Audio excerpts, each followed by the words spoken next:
Est-ce que aux la normes. récente unité de l'Europe face du coup aux États-Unis, à la Chine, à la Russie, ça permettrait d'avancer plus? Est-ce qu'il y a déjà des éléments qui ont avancé là dans les 3 derniers mois? Je Un peu en pense, urgence? oui, ça avance, mais peut-être pas assez vite sur le fait de prendre des mesures de court terme face à l'urgence de la situation. Il y a encore trop de divergences d'intérêts des États membres. Donc, c'est compliqué de se dire que tout va se résoudre, même si ça va mieux que ça n'a été.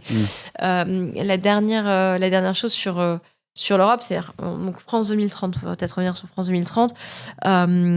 C'est bien, mais ça aurait pu être mieux. On se questionne sur la question de la coordination à l'échelle européenne et comment est-ce qu'on évite d'avoir de la duplication de projets similaires avec de la perte de moyens.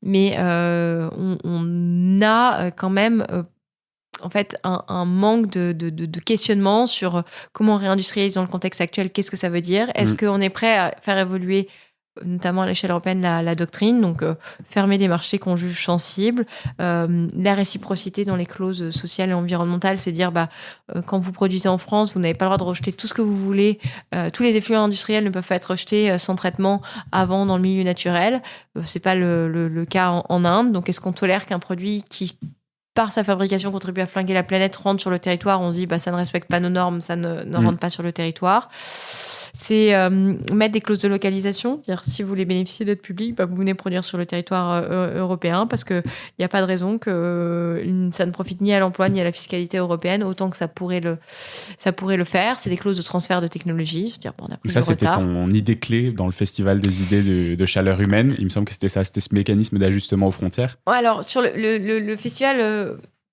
chaleur humaine, en fait, aujourd'hui, en Europe, on a le mécanisme d'ajustement carbone aux frontières, la taxe carbone, qui est que sur des produits amont, donc l'acier, l'aluminium, les engrais, l'hydrogène et le ciment, les entreprises non européennes vont devoir payer une taxe à l'entrée qui est liée à l'évolution du marché carbone européen, dont un de tes invités a parlé. Sauf que ça ne concerne que ces produits, ça ne concerne pas les produits finis. Donc, si j'achète de l'acier en Chine, je suis taxée. Si j'achète une voiture chinoise qui contient de l'acier chinois, je ne suis pas taxée.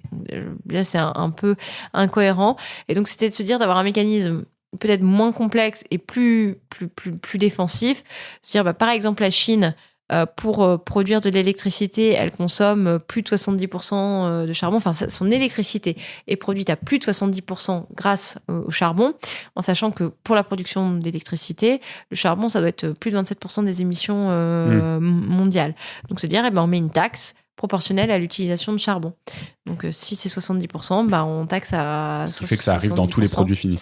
Et donc, c'est sur tous les produits finis, c'est on le fait par principe et quitte à redistribuer en fait cet argent à la fois en Europe pour assumer la transition écologique parce que en fait il y a besoin d'investissements majeurs sur les sujets de transition écologique. Il y a à la fois et là on est vraiment dans un monde qui va devenir de plus en plus critique et barbare, c'est qu'à la fois il faut investir pour atténuer le réchauffement climatique, donc changer les procédés industriels, changer les modes de consommation. Mais comme mondialement et même en Europe, on ne va pas assez vite, il va falloir aussi investir pour l'adaptation au réchauffement climatique si on dépasse les plus 1,5 degrés. Donc investir dans toutes les infrastructures, que ce soit les infrastructures de transport de l'énergie, que ce soit les infrastructures bâtiments, ponts, etc. Et ça, ce sont des investissements massifs dans un contexte notamment pour la France, de fort endettement, de volonté de préserver le pouvoir d'achat et la compétitivité des entreprises. Donc, c'est un triangle de l'inaction, d'une certaine manière. Et donc, se dire que si on taxe massivement, cet argent peut servir à la transition énergétique et écologique. Et une partie peut aussi repartir vers les pays qui sont les premières victimes des conséquences du réchauffement climatique. Puisque aujourd'hui, on voit déjà un certain nombre d'îles et on a des exemples qui sont des territoires français, Mayotte qui est victime d'ouragans ou de typhons, et c'est des choses qui vont s'accélérer et tous les petits territoires et notamment les territoires insulaires vont souffrir beaucoup plus vite et beaucoup plus fortement que nous du réchauffement climatique, et donc il y a aussi un transfert pour qu'eux-mêmes puissent adapter leurs infrastructures en fonction de Donc c'est un jeu de vase communicant où le coût qu'on payait pas, donc parce que justement main d'œuvre moins chère, parce que on fait un peu moins attention au rejet dans l'environnement, etc. Bah en fait on le récupère derrière en subvention pour pouvoir développer notre activité, ce qui permet de niveler les niveaux de coûts de production entre des zones du monde où on fait moins attention et des zones relocalisées où on le fait plus. En tout cas, je pense qu'il y a une chose qu'il faut qu'on se dise, c'est qu'aujourd'hui, on paye un coût économique d'un produit, on ne paye ni son coût social, ni son coût environnemental, et que ça ne va pas être tenable sur le temps long.